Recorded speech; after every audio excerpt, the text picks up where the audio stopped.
Démonstration de marque, une simulation qui suscite des vocations auprès de ces jeunes invités par le tribunal à l'occasion de la clôture des journées portes ouvertes organisées sous le thème « Justice de proximité et confiance citoyenne ». Dans son mot de clôture, la présidente du tribunal de première instance de Tchubanga a réaffirmé que ces journées portes ouvertes renouvellent la relation entre la justice et la jeunesse.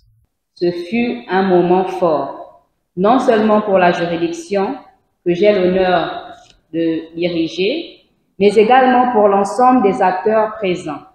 L'enthousiasme, la curiosité et le sérieux avec lequel ces jeunes ont endossé, le temps d'une matinée, les responsabilités d'un procès, traduisent leur soif de connaissance, leur capacité d'engagement et leur sens déjà éveillé de la justice et de l'équité.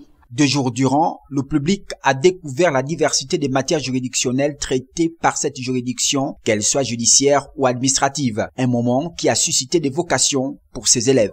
En fait, je suis très contente d'avoir joué ce rôle aujourd'hui parce que déjà, depuis l'enfance, j'aime bien le droit. Donc, voilà, c'est la première fois que je vais au tribunal. Mais sinon, j'étais bien. C'est comme si je travaillais déjà au tribunal. J'étais bien, sans stress. Nous avons dans des écoles, il y a des bagarres, il y a des violences. Donc, on a invité nos condisciples de classe aujourd'hui pour les faire comprendre que si vous faites ça, vous serez punis par la loi. Si vous faites ceci, vous serez punis par la loi. Cette photo de famille est venue mettre fin à ces moments de partage.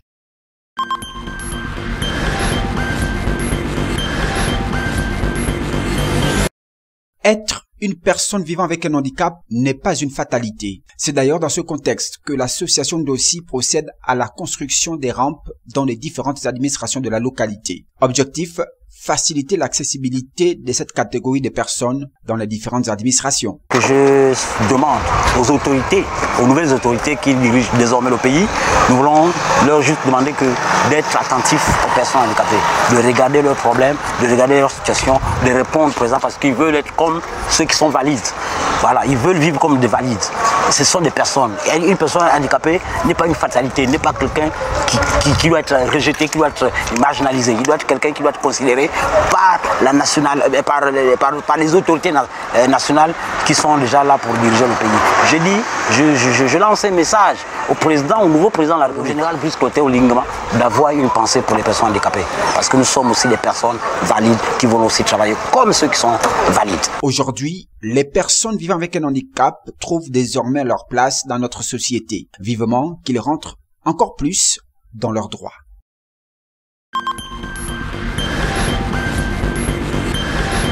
Venu pour vous sensibiliser sur un certain nombre de choses. C'est pour dire par extension que nous sommes un pays béni de Dieu.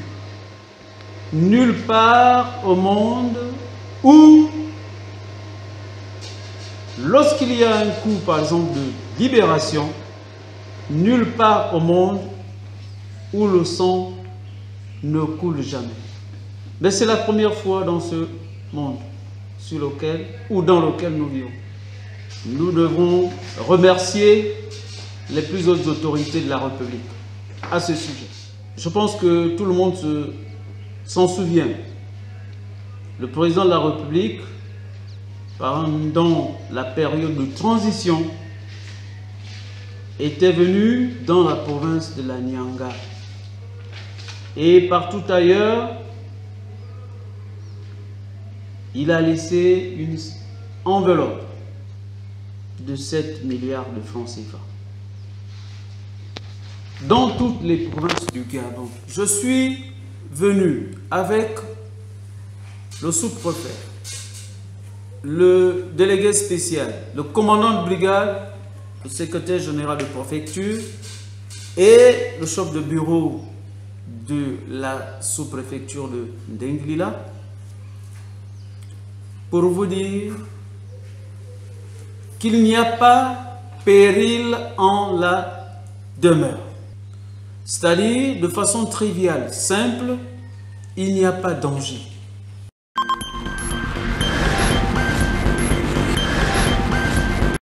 Si la SCG coupe l'électricité et sort des grosses factures même quand un compteur d'eau est coupé, que dire des fuites qui augmentent les factures, bien qu'elles soient avant compteur? Parfois, il n'existe aucun compteur, comme vous le voyez ici. Malgré les interpellations, la Société d'eau et d'énergie du Gabon ne fait pas cas. Au contraire, rendez-vous la fin du mois pour s'acquitter des factures et à des coûts insupportables.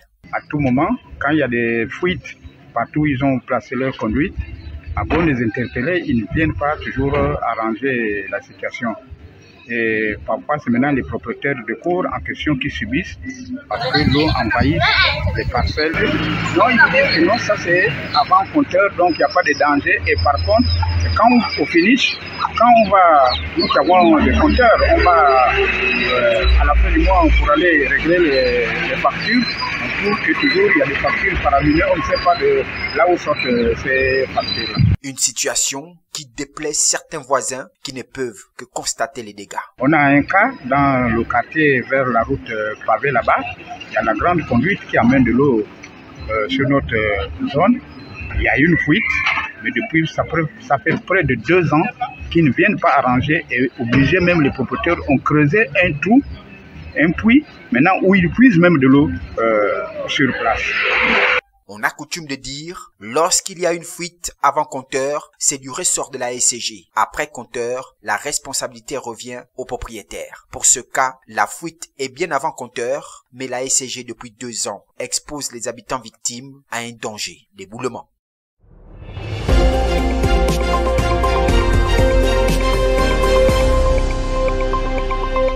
À mes côtés, 2 enseignes de vaisseaux de première classe des marines nationales du Gabon et de la RDC, des militaires qui, dans leur pays, prennent leur part, eux aussi, à la protection des océans. Messieurs, bonjour. Vous êtes tous les deux en formation à l'école du service public de la mer. Ça se trouve au Havre, en France, et vous êtes donc de passage à l'UNOC. Lieutenant Demaka, bonjour. Qu'est-ce que vous apporte ce cursus d'officiers garde-côtes internationaux de quelques mois en France, alors que vous opériez déjà dans votre pays au Gabon?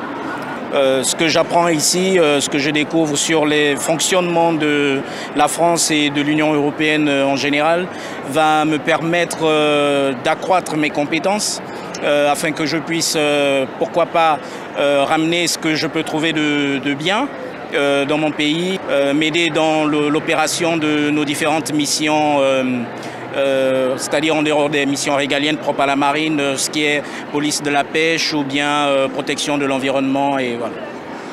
Même question, lieutenant Matenda Makumo, vous appartenez à la marine nationale congolaise. En quoi cette formation va vous aider de retour au pays dans votre mission?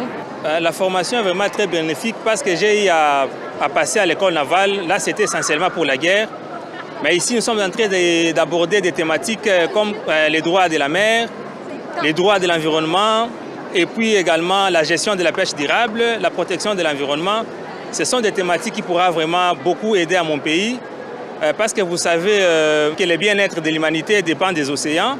Si nous protégeons nos océans, et cela pourra aussi également contribuer au bien-être de mon pays et également à l'humanité. Vraiment, c'est vraiment très bénéfique pour moi. Et la RDC, donc, a une 50aine de kilomètres de côte sur l'océan, mais évidemment 2 grands lacs, un fleuve qu'il faut aussi protéger. On a toujours dit que celui qui tient la mer tient également la terre. Nous avons vraiment l'intérêt de pouvoir protéger ces petits littoraux. Et parce que ces petits littoraux sont également riches en biodiversité, et en ressources halieutiques, en pétrole et en gaz. Et dernière petite question, je crois que vous êtes plusieurs autres, qu'il y a plusieurs pays africains représentés au sein de cette formation. Qu'est-ce que vous vous apportez les uns les autres? Est-ce que vous êtes tous des officiers déjà expérimentés qui luttaient dans votre pays, vos pays respectifs contre les trafics d'êtres humains, de drogue, etc. Qu'est-ce que vous apportez sur l'aspect environnemental? Eh bien, c'est un partage d'expérience parce qu'effectivement, nous avons une 12aine d'officiers, donc venant de 12 pays différents. Donc ça fait 12 réalités différentes et donc ça permet qu'on puisse faire des échanges entre nous, voir ce que chacun vit de son côté. Également bâtir un réseau qui nous permettra de pouvoir continuer à collaborer ensemble, raffermir justement, pourquoi pas, nos diverses interactions entre pays et entre marines. Très bien, merci beaucoup à vous deux pour cette interview au sein de la Baleine, qui est l'un des centres névralgiques de cette UNOC de Nice.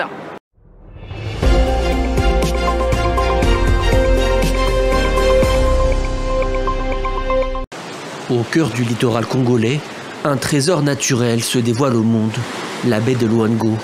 Dans cet écosystème d'exception, entre terre et mer, de nombreuses espèces menacées ont trouvé refuge, dont les tortues marines, qui y viennent se nourrir et se reproduire. Depuis 2022, la baie est classée aire marine protégée par l'État congolais. Un statut qu'Armel Juste Miambazila s'efforce de faire comprendre aux communautés locales. Nous savons bien que le village, les gens sont moins, peut-être pas cultivés, mais nombreux ne sont pas, ont arrêté l'école à temps. Donc l'information est très importante. Et surtout, on doit se rabattre au niveau des représentants locaux pour bien assimiler la chose.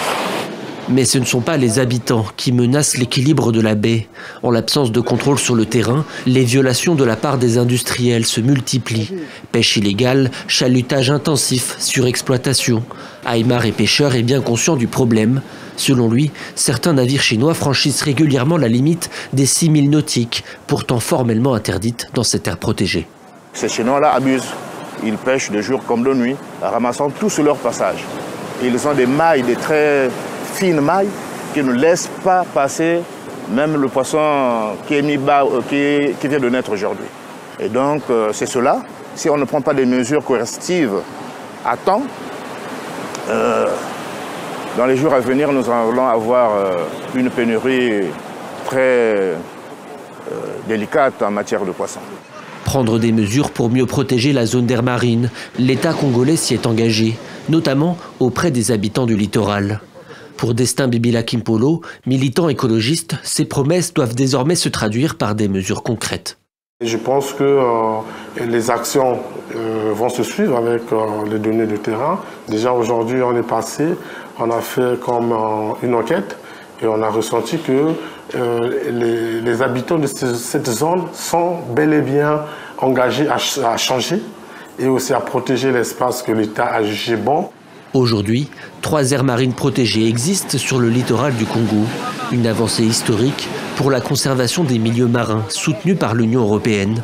En décembre 2023, un partenariat de 50 millions d'euros a été signé pour renforcer la protection de la biodiversité dans le pays.